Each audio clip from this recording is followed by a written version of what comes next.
How to find SWIFT code of UniCredit. Start by opening the UniCredit mobile banking app on your phone.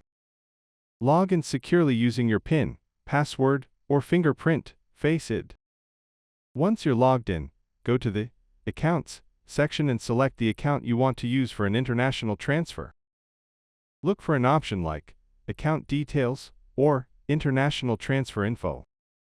The SWIFT BIC code will usually appear here, right next to your IBAN.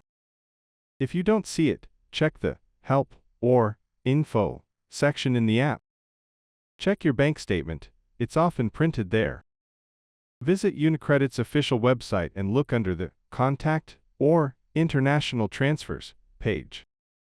Call UniCredit customer service for direct assistance.